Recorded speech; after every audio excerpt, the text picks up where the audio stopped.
So tonight it's my very great pleasure to introduce to you Adah Parris, who describes herself as a creative problem solver who empathetically subverts the status quo and who takes a philosophical and anthropological approach to technology, merging logic and creativity to design immersive storytelling, learning and development environments. So Adah in 2018 was recognised as one of the UK's top 100 Black minority ethnic leaders in technology.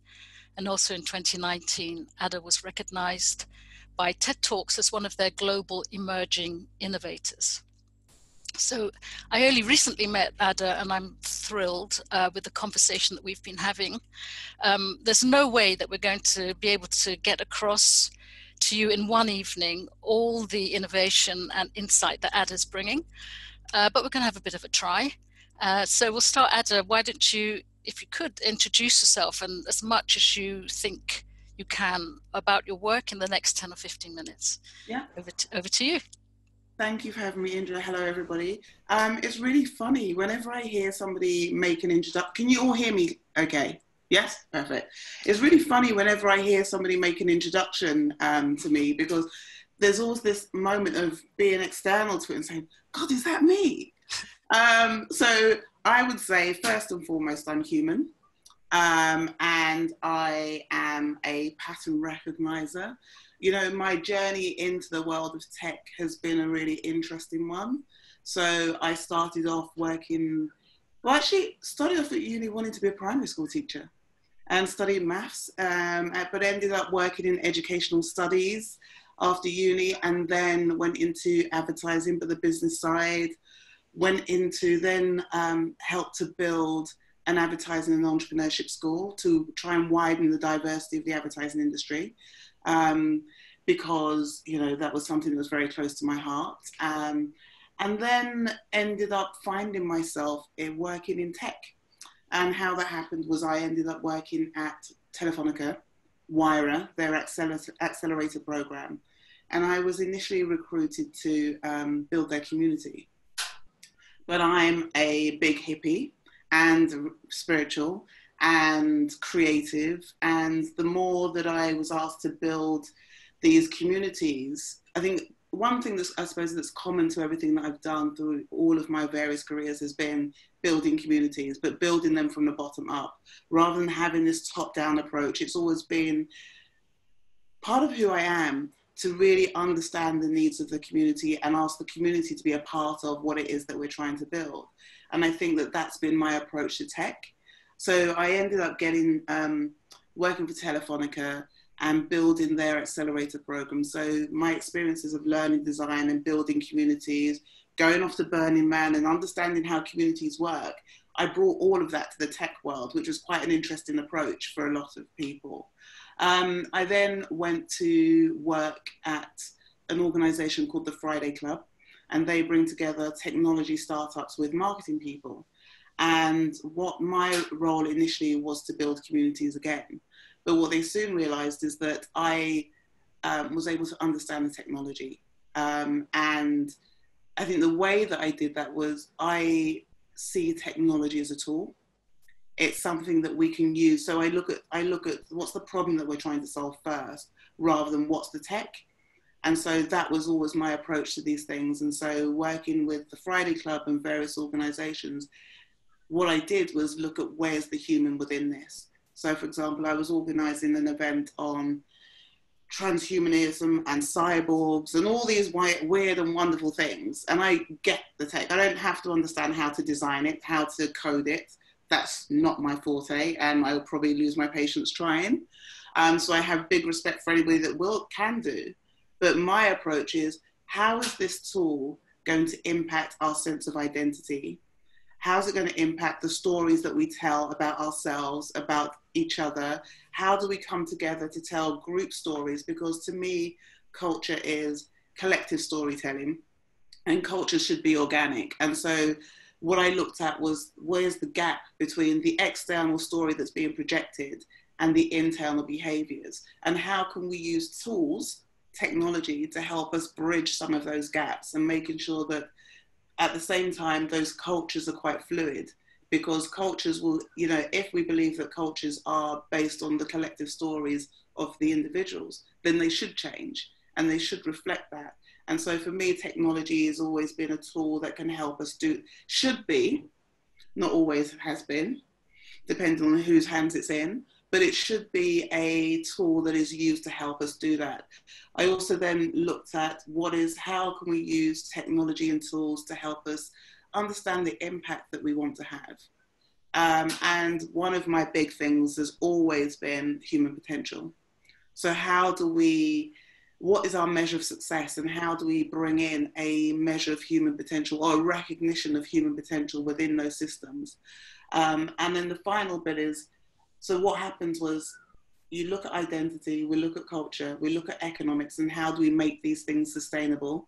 So that's when you start to look into circular economies and what's the impact. So for me, economics is really production, consumption, impact, and how you make those sustainable. And technology, to me, technology is a tool that can be used to help us do that, rather than the other way around. So when you look at identity, culture, economics, the last bit is ecosystems. And what I found through my work is that the ecosystem started to change naturally, organically, because of the choices that we had made, or people make, going through that process. And what that meant was that the way that I like to look at it is that we were engineering serendipity based on the choices that we were making. And so what I do now has been a mix of, I would say that some say a futurist, I mean, whatever that means. I'm not predicting the future, I don't know if anybody can, but I like to take a philosophical and anthropological look at the impact that these technologies can have, and where's the ethics and the roles and responsibility and levels of power within that, and taking a very bottom-up approach to that. So that's my kind of futurism. And I'm a storyteller. And whenever whether that is, and the medium doesn't necessarily matter. So it could be that I'm doing a speech on stage with hundreds of people. It could be that I'm designing an immersive experience. It could be whatever. But I always start with, and I think I'd said this to you, Indra, I always start with one quote. And that reminds me to stay grounded as well. And the quote is, the purpose of a storyteller is not to tell you how to think, but to give you things to think upon. And I think that's the process that I go through everything. And so that is how I operate. So consulting, storytelling, and designing immersive, experiential experiences. Mm.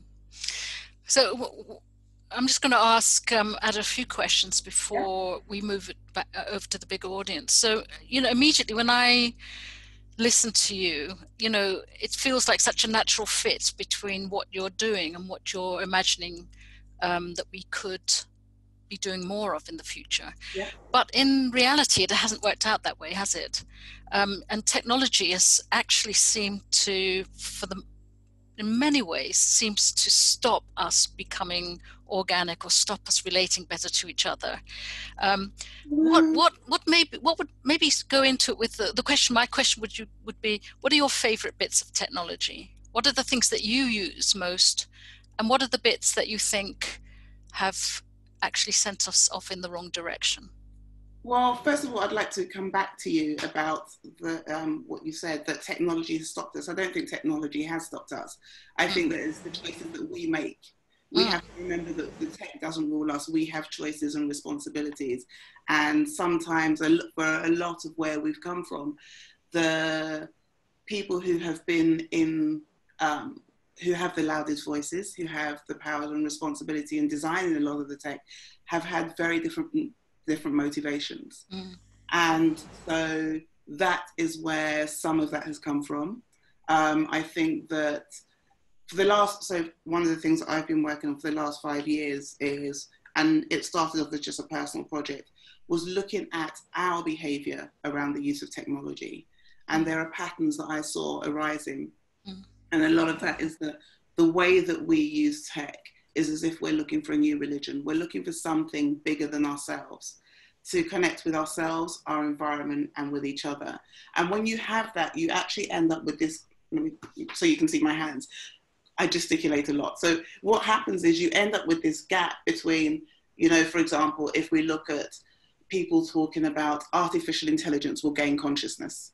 I mean, first of all, we as humans don't know what consciousness is, so I find that completely ridiculous. But this idea that the technology is, the artificial intelligence is up here and we are here, and it's going to make all these decisions, when actually we are designing that, and this is why the ethics and the responsibility should come into it. But if we look at the way that I started to look at that, if we remember that I said that technology is a tool, then there are other tools that we're using to do exactly the same thing. Belief systems, so spirituality and belief systems, they're plant medicines and technologies, their spirituality, the behaviour is the same. It's just that the tool or the technology is different. And my interest lies in how you start to bring those different worlds together to solve problems. And so for me, if we're looking at, do I have a favourite piece of tech? It depends. You know, the futurist part of me would probably say my mobile phone, which is probably more a computer than a phone. I mean, how many times do we actually phone people? The artist in me would say my pencil and my notebook. The pencil is a tool, it's a piece of technology. The everyday person of me would say my glasses, because without them, I probably cannot see. You know, and so they're all different tools, I think it's about our understanding of how are we using these things to connect with ourselves, our environment, or with others, and how are we using them to augment ourselves or augment our intelligence. And so when you hear people talking about the fourth industrial revolution, to me, what that really means is that we are using technology to merge the lines between the on and the offline world. If you hear the fifth industrial revolution, we're using technology to augment ourselves, you know, and to make us smarter. I mean, glasses, we're using, if this is a tool, then I've been using it to augment myself to help me see, you know. And so we're also in this era of the Anthropocene, which is, you know, this era where we recognize the impact that we as humans have had on the planet, on the environment. And I believe that we're at the intersection of all of those. And what it really comes down to is, what does it mean to be human? And where are the ethics, the roles, responsibilities, and levels of power within that? And what is value? And actually, any piece of tech, for me, tool that can help us start to look at those two things and redefine those things, then it, you know, with doing it from a perspective of inclusion and diversity, then I think that that's a great start. Sounds, yeah, I couldn't agree with you more. So in this moment that we're in now, so, you know, this COVID moment, it's quite paradoxical, isn't it? Because on the one hand, we're being asked to isolate ourselves at home. But on the other hand, it feels to me as if we're getting more connected in other ways. So some of the conversations, for example, that I'm having online, conversations like these, you know, people in Zoom rooms everywhere, connecting sometimes with friends and sometimes with strangers, but in a strangely intimate way, it seems to me. What do you make of this moment from a sort of developmental point of view? Do you see this as a moment of possibility, or how does it? What does it feel like to you? So I recently wrote a piece, a Medium post on this, on the coronavirus and being human, and I started with two quotes. The first is, "Stars can't shine without darkness." There's a lot of this coming, but actually there's a part of me that feels it had to happen. And the other one is a quote that my mother, or something my mother used to say to us as children when we were naughty and we didn't listen: "Those who can't hear must feel." And I think that we've got to a time where the coronavirus it has impacted us as a species, and it doesn't discriminate based on ability to pay or educational attainment, or it doesn't recognize human borders and boundaries. And I think that what we are, and there are three things that I can see happening, three lessons I think that we can learn from this. The first is that, as I said, the virus doesn't recognize human borders and boundaries. We have created those, and we have used those to segment and to privilege and, all these different things. What I'm seeing is a response that seems to be working is if people start to mimic some of the behaviors of the virus and create these decentralized systems of trust and transparency. So there's no hierarchies. Actually, I refer to them as human blockchains, where there's trust and transparency in the approach to dealing with things. So it doesn't matter where you come from, but actually everybody has value and can add value to that. The second is that we have been acting, initially the responses were, a lot of the overarching responses to me were very privileged. Everybody's got to stop what they're doing and you can't go out and all of this. That's okay if you can afford to do that, if you have the means and what have you to do that. And again, the stockpiling and all of that, yes, while I understand it was based on fear, I also recognize that that was still a privileged response because not a lot of people could do that. And now that things are starting to calm down a little bit, what I'm seeing is that and I used to say it's the rise, but it's not the rise. I think it's the resurgence of the hyperlocal community, that there is this real sense of people coming together again.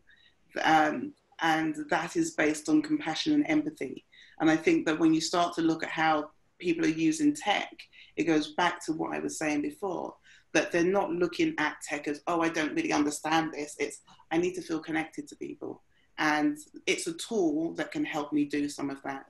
And then the last thing that I think that we can learn from this whole coronavirus experience that we are still going through is that it has forced us all to stop and slow down. And we have now been given the opportunity to really to stop and ask ourselves some of those existential questions that we have been we are a society that we have perfected the art of busyness and distraction. And actually this has given us the opportunity, whether we like it or not, to slow down and ask ourselves those questions of, what does it mean to be human? Who am I? Where can I find the others? All of these big questions, and then make some real choices about what is the role that we want to play. And for me, a lot of that comes down to this idea of this question that I've asked before. What kind of ancestor do we want to be? What kind of legacies do we want to leave behind? Because we now have a massive global species opportunity to do that. And I think everybody can look at, where do I want to be? How do I want to be remembered? And how can technology, these tools, different tools, enable me to do that? Great, thanks very much. So that's kind of our opening salvo, if you like, and that was very enjoyable. Thank you. So the first question is from Mayela. Hello, hi Adah. Hey. Since the House of St Barnabas some time ago. I know, how are you? I appreciate the virus knows no boundaries, but what it does do is it highlights the inequities. And I wonder how we transcend that. How do we move towards a more equal society that extends beyond those boundaries that have been put in place by social constructs?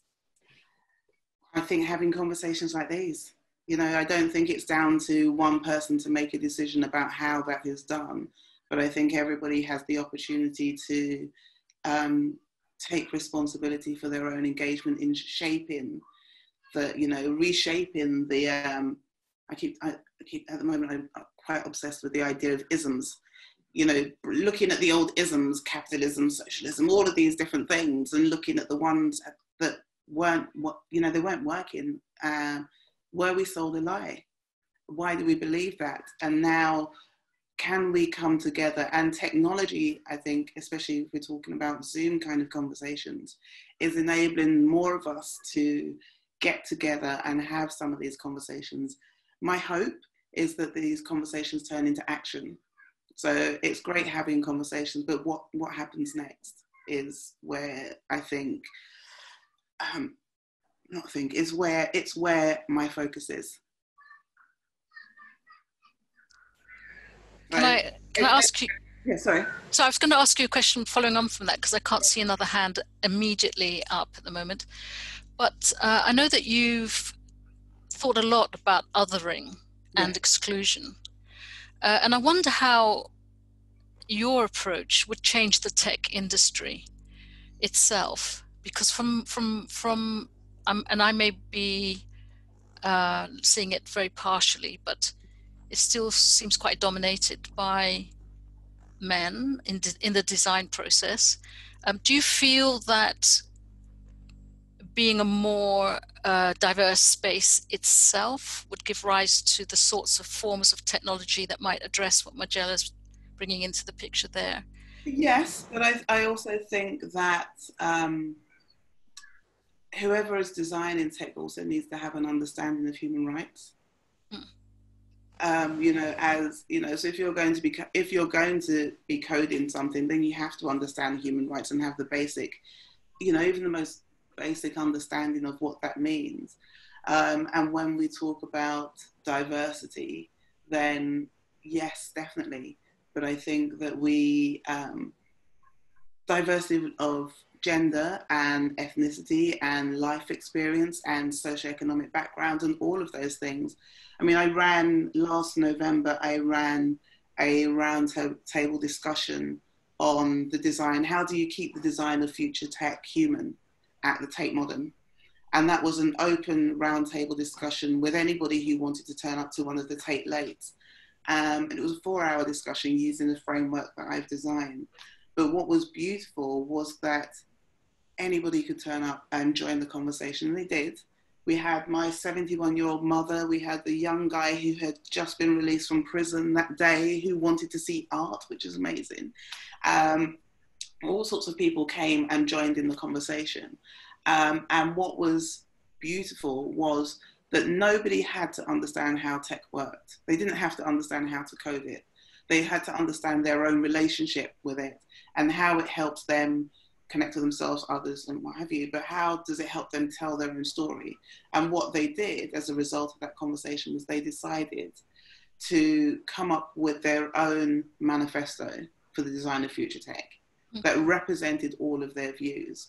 And they said they felt that anybody who then wants to design technology should sign up to that manifesto because it then represents them. And I think that in a way, that's what I'm doing. So I'm building this new, I say new, it's not new, it's old, it's ancient. It goes, a lot of the stuff I'm looking at is looking at the past, looking at ancient wisdom, old technologies, looking at nature, biomimicry to understand some of quantum physics even, to look at some of the patterns of life, the things that have already been there, to see how can we use these other ways of knowing, other wisdom, to help us design future solutions. Yeah. So, sorry. There's a question. Oh, there are 2 questions. Yes, great. Okay. So Naomi.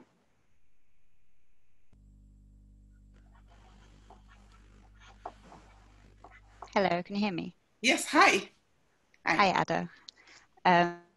So from what I understand, what I hear is that good tech and good society need to kind of co-emerge, like as society improves. So does the design of tech, and then maybe the tech would then feed back into better systems.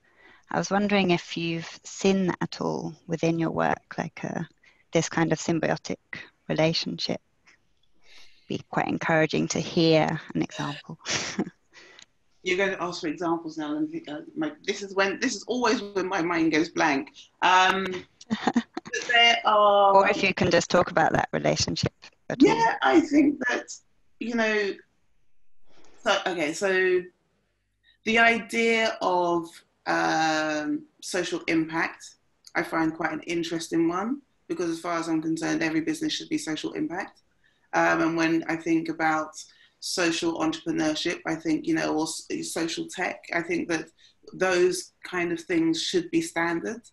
And so anybody, there is, you know, there's loads of organizations, really brilliant events and organizations. So some of the work that Nesta do, there are crowdfunders such as Seed Tribe. There is, oh God, what's it called? You know what I can do? I can, once we finish this, I will send Indra a list of different examples that I can share. But there are so many different people working on, and now I have this great light coming through the window. There are so many different organizations and individuals working in this area that it is becoming, I think it's what keeps me optimistic. It's what keeps me optimistic. What I'm trying to do is, rather than reinvent the wheel, is create spaces where we can bring all of those different people together. Because it's difficult, it can be difficult, it's not impossible, but it can be difficult to navigate your way through, to try and find where everybody is and everybody's doing their own thing. And I think that was, if I'm honest, that was one of my frustrations at work, with working with some accelerator programs, that technology accelerator programs, that they're, you know, whilst yes, people are developing great tech, everybody's still working on their own thing, and there's still this level of competition rather than coming together to work for the greater good. And so so that is what I'm trying to do. And there probably are some great programs out there that are doing that. And I mean, if I look at what's happening now in this current climate, some of my own networks, global networks, are people are coming together and putting aside the fact that they may be competitors to say, there is something bigger than us that needs solving. And my piece of tech may be a part of the solution to that. Or it may be that actually I have an idea that can help you work on that. But I think that that's what is needed right now. Well, it's what's been needed for a long time, if I'm honest. But it's what, I think this situation, this current pandemic, has enabled people to see past a lot of that and say, okay, put the competition aside, we need to work on something that is bigger than us, and everybody can contribute towards that. How am I going to do that? So we're seeing the rise of hackathons. You know, there's the COVID-19 tech handbook that a friend of mine put together, and now that's gone global. And, you know, these things are out there. It's just a matter of trying to find them. And, you know, so anything that I can do to help amplify some of that, that's what I will do. Thank you. Hopefully that was helpful. Yeah, that was great. Thank you. Mayela, did you have another question, or? I do. Sorry. I'm wondering about how you address the issue around algorithms that are inherently discriminatory, and they're just perpetuating the same systemic discrimination, and how do you address those so that we're not simply reproducing what that already exists in terms of inequalities within society and moving forward, because everything's built on the same kind of thing. So I don't personally get involved with a lot of the algorithmic work, but there are organisations such as and I love the name, the Algorithmic Justice League, who are doing some amazing work and I've forgotten her surname, but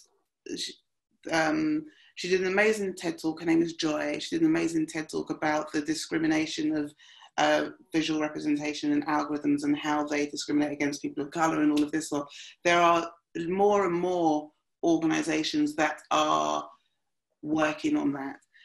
My question there was a company I was going to mention the name, and I'll take it back.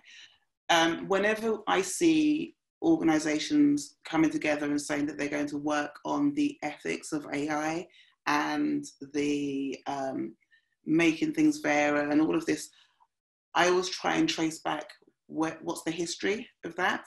What's in it for them, and where are they coming from? What's in it for them? Because there have been some organisations who said, we're going to come together and we're going to make sure that the algorithms are, you know, fair and unbiased. And actually then when you look behind the scenes, they're actually doing something else. I think that in terms of, the way I see algorithms is they're like children, and they need to be nurtured and given and fed the right information, you know, to help them grow and develop. And when you put if you put the wrong information in or bad information in, then they just learn from that. And that's where danger comes. For me, that's where, you know, a lot of the danger comes. So anything that we can do to, and I said, understand human rights, widen the diversity of people who are helping to design and code some of these things. So one of my best friends is a human rights barrister, and she recently put on an event for lawyers and barristers to help them understand tech and understand the ethics of tech, because I think that needs to happen as well, that you need to have those rounded conversations at the start rather than wait until something goes wrong and then start suing at the end. So if you can get lawyers and human rights and neuroscientists and all these different people, and that's also what I mean by diversity, to have those conversations at the start when you're as part of the design process, then I think that we stand in better stead of creating something that can learn and grow and develop for society.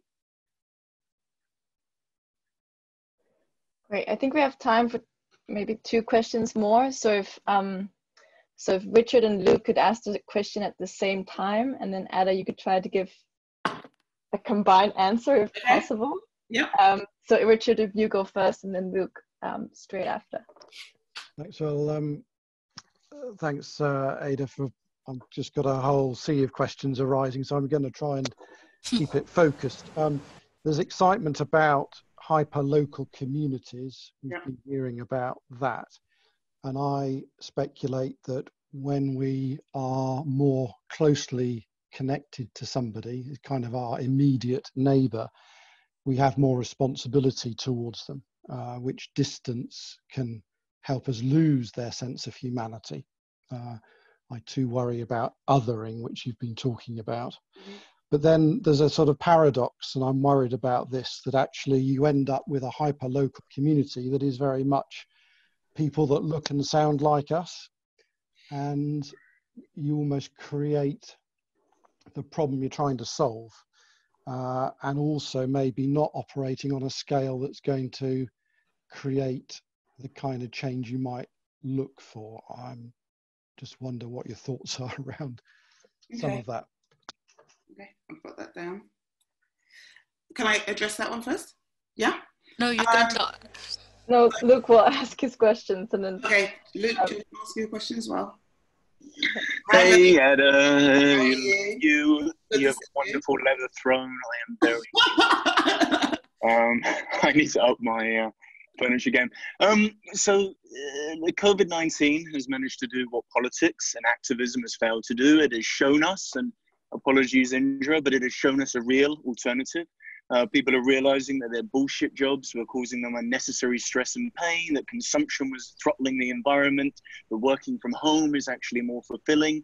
The virus, yes, kills us immediately, but our current system was causing a slow death.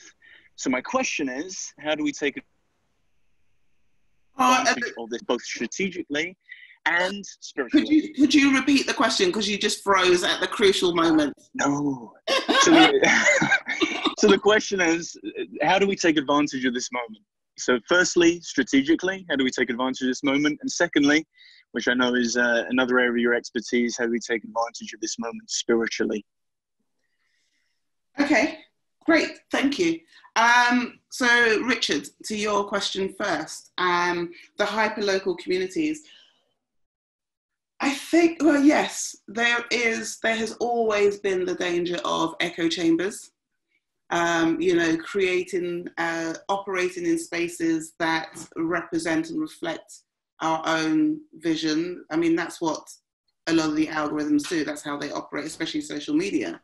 I think that we have to make, it goes back to us, we have to make choices about stepping outside of our comfort zones and deliberately going out and seeking out in a very empathetic way others who don't look like us, don't have our experiences, and to ask questions, to learn, rather than going out there as some have done and deciding we're going to tell this is how it is and this is your experience and this is what, you know, telling people. I think we need to learn how to actively listen and help people feel that, recognize that one of the beauties about the hyperlocal communities, and to your point earlier, Indra, is that it helps us to connect with the human. In some ways, it's really strange, but it does. Because if we are suddenly seeing more people as human, then we have a more empathetic level of responsibility and duty of care to those people. And so if that is what is happening, then I think we need to step out of our own bubbles and do that more. And my hope is that when all of this and we're able to start moving around again, that we take those lessons with us and we embed that in our daily lives.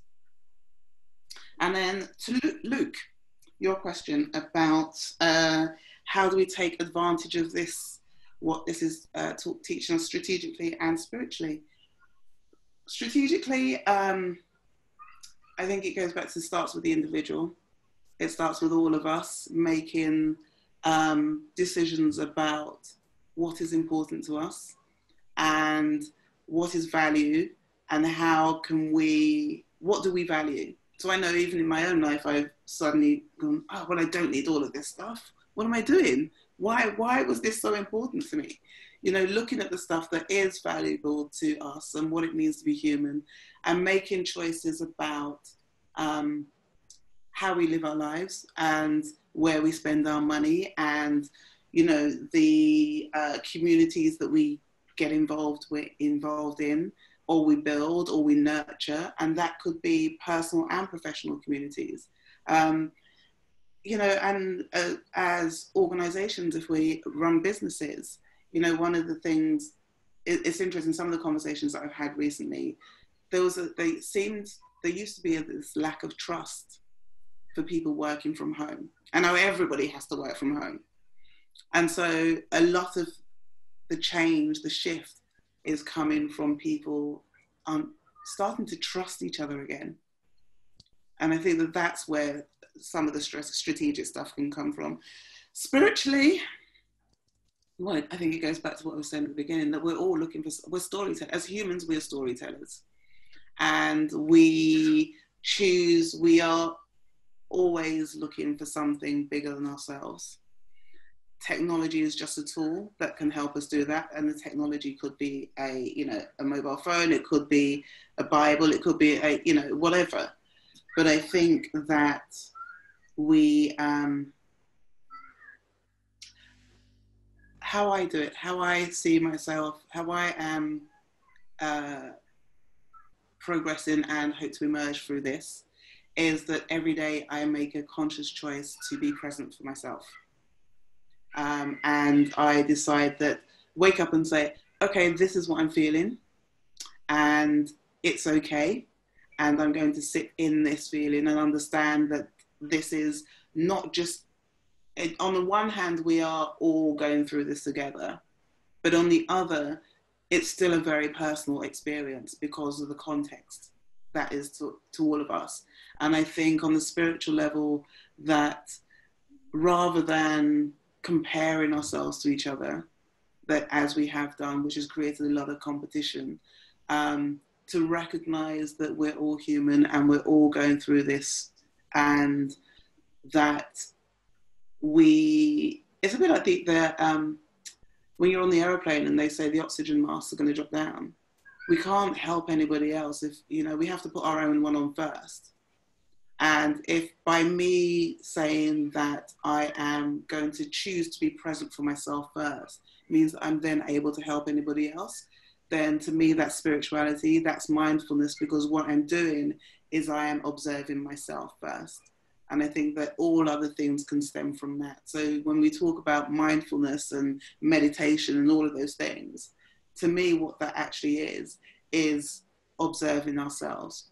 Or I remember I was at an event and having a conversation with a beautiful Buddhist guy who said to me, we have to remember that we have to hear ourselves when we're talking. And so that's what I do. That to me is the spirituality bit of it. We have to hear ourselves. Don't recognize the human in everybody else. Their version of human may be different than our version of, you know, the realities of that, but they're still human, and that's where we start. So hopefully that answers your question. Great. We'll take the last question from Ross before we go into breakout rooms, and then there'll be time at the end to ask questions as well. So over to Ross. Hi, Ross. Hi, Adah. Really lovely to join everyone for this session. I'm just quite intrigued about your perspective. I'm an educationalist myself, so I'm very interested in kind of futures education, sustainable learning, thinking about hope and utopias, and how we can kind of support young people to kind of vision their future and explore what potential there is. So align a lot with what you've been saying. Recent work that I've been doing is looking at sort of tools and objects. So I kind of assume that tools are also perceived as objects, I suppose, by what you're talking about. So how these kind of objects our identity, affect how we have relationships with each other, and affect the sort of world making and the meaning making. So that storytelling that you were mentioning. And it's an important part of what can happen in the future, and especially through an educational practice, is whether there could be more scrutiny behind who is authoring this, who is designing this. Of what is get put into the public domain at the moment is we have the ability to know who's put that there and what their agenda might be. Do you think that that's something that could be sort of furthered and give young people more access? You just froze. Could you repeat the last bit? Sorry. Yeah, so do you think there is a way of putting that into an educational setting, and what might that look like? How could young people, because it's really affecting them as their developmental kind of process, isn't it, as they're growing with tech? So how could we so because bits of it, I missed bits of it, so is it how could we use some of the things that I've been talking about in terms of decentralization and all of that in an educational setting? Yeah, and help young people scrutinize the technology that they're using a little bit more. Okay, so I think one of the things I have seen that seemed to be missing was this sense of curiosity. So, you know, embedding,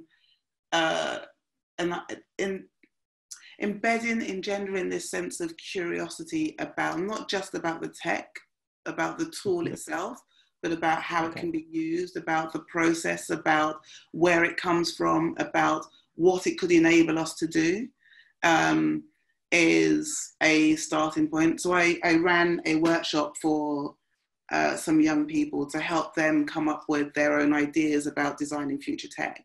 And the way that I started it was to get them to really understand their own relationship with tech and why they chose a particular thing, why they chose a particular tool or a particular brand of mobile phone or what have you. Yeah. And then get them to speak about their own journey. So a day in the life of, and how is that helping them? And how is it helping? What's the problem that they're trying to solve? Is it that they want to get a pizza? So wanting to get a pizza is actually about hunger. it's not about getting the pizza, it's about these other things. So getting people to really understand what is the problem that they're trying to solve, and how do they know it's a problem? Is it just a problem for them and their friends? Or is it that this is a bigger problem? So you start with, the way that I did it is started with, what's the individual personal problem? Because then if people can connect with it, how it impacts them, then they're more likely to want to work on it. So how does it impact them? How does it impact their local community or their friends and family? How does it impact their school, their wider community? How does it then impact? So it's that, there's that video, it's the image of, you know, going in on the earth and then scrolling right out again, and then going back in. So start with going back to the point of hyperlocal, start hyperlocal, and get people to recognize that they have a voice, and it's about being curious about, how is it helping me to solve a problem? It's not that I need a can of Coke. It's that actually I'm thirsty, and what does thirst mean? And what are the alternatives to that? And how can different things then help address that very root problem? Okay, yeah, thank you. I would like to hear people's thoughts on what I said, and kind of what are some of the key takeaways? Because for me, this whole thing is not just about talk, it's about action. So what are some of the key takeaways? And is there an ask that they may have for people in this virtual room? Great. Who'd like to start? Fran.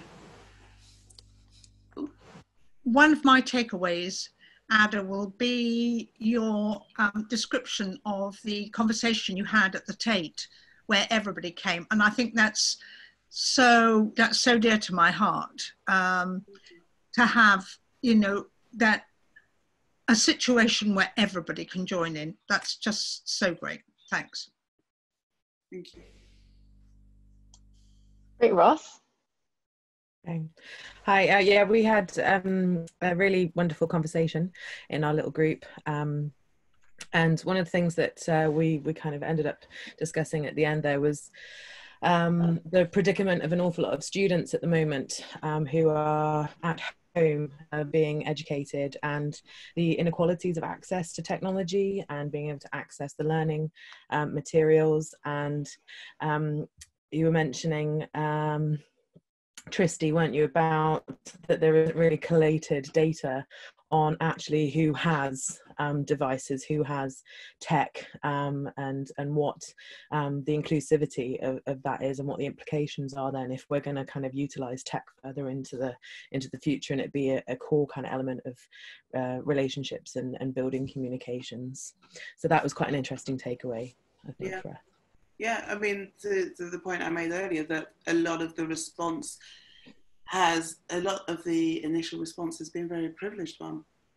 And it's made the assumption that we all have access to internet and Wi-Fi and what have you. I mean, I remember waking up one day in my flat and just floods of tears, because I suddenly went, God, with all the things I'm complaining about, at least I have access to clean running water. And so that is a very sobering thought. But then if we recognize that, my next question to myself is, okay, so what am I going to do about that? What is my role? What do I actually want to do about that? And if we're talking about education of young people who the system is going to change, now it has changed, who don't have access to tech, what can I do? So one of the things that I could do is reach out to the people that I know in tech and say, who's going to donate? I've seen those kind of campaigns going on, but it also means that there also has to be a level of education around the use of those tools. So just giving access is one thing, but actually an education to how to use them is another. Yeah, we added a little bit to that as well when we were discussing it. Yeah. Thank you. Does anyone from our group want to share?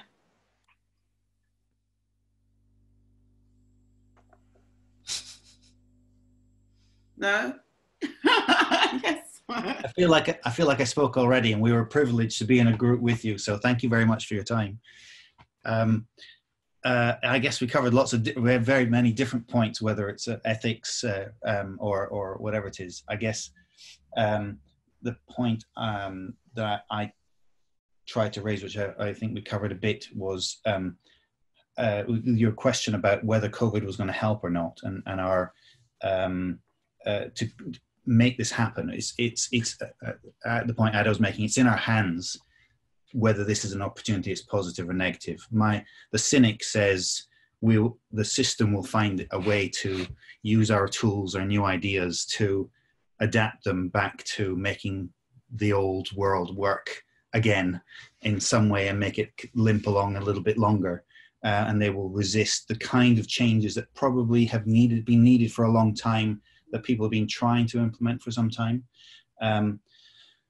But these conversations do help us to present that alternative and give an alternative narrative to make those things work. And I do hope that even just having that conversation for those whatever it was 5 minutes is helpful at driving that forward. And it is a privilege that we have, those of us who have the time to do this kind of conversation. But I guess we're putting back in with that privilege to try and maybe help some more people and drive that conversation forward. Yeah. Yeah.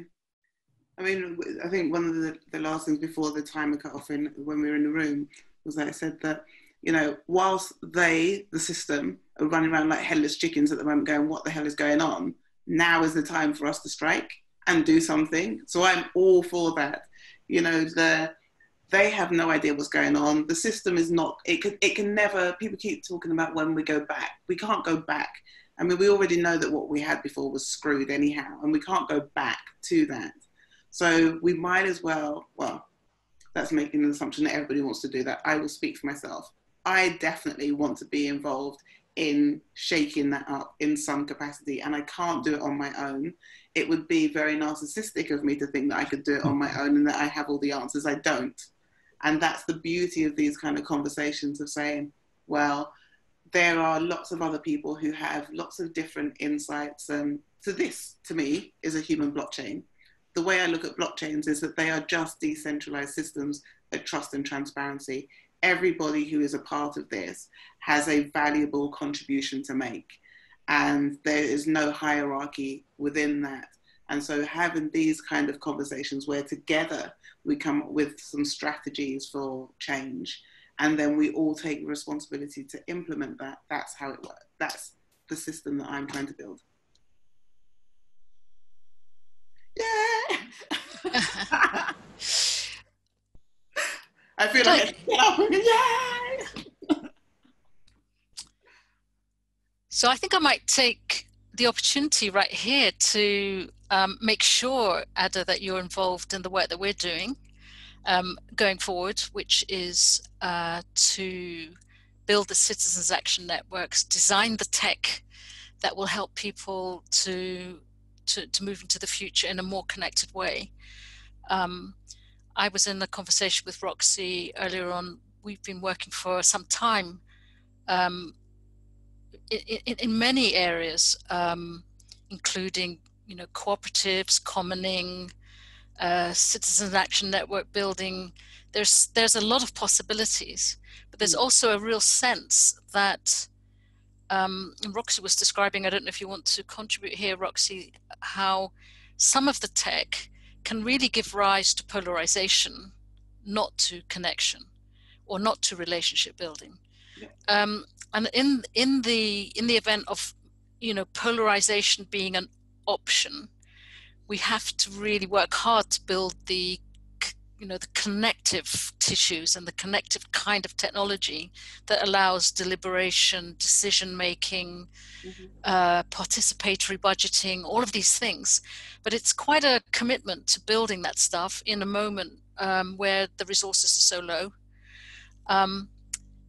At the same time, I don't feel that we can ignore that there's going to be quite a concerted effort from business as usual to shift us back into, you know, service to the growth economy, become, you know, mega consumers again, and actually probably move into a scenario where, you you know, we're going to lose some of the regulations that we had before that was protecting our environment, protecting us our rights. You know, we could be moving in the opposite direction from the top. So what we're doing at the Alternative is really, you know, trying to hold the space for building the relationships between people in communities, across the system, telling a new story about that. And, you know, obviously very much would like you to be involved as much as possible in that and going into the future. Great. Yeah. To your point, I think one of the things that I look at one of the things that I embed in everything that I design is the fact that storytelling is not one directional. It's not just a single facet. And so we receive and we perceive stories using all our senses.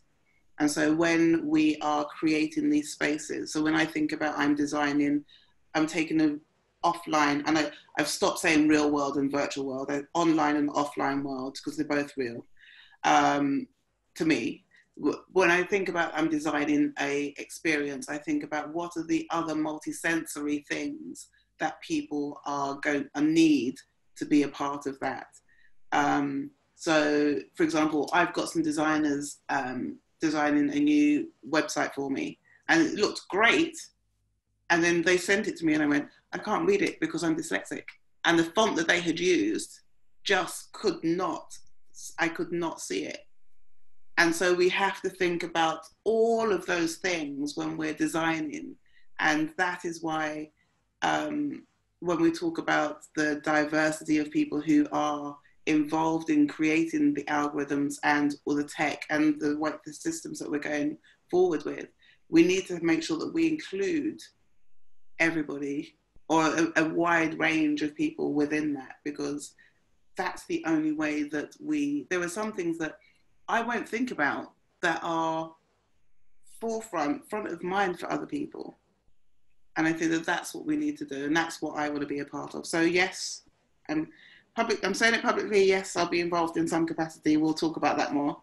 Yes, great. All right, now, so unless anybody else would like to say anything, we're going to informally close the room.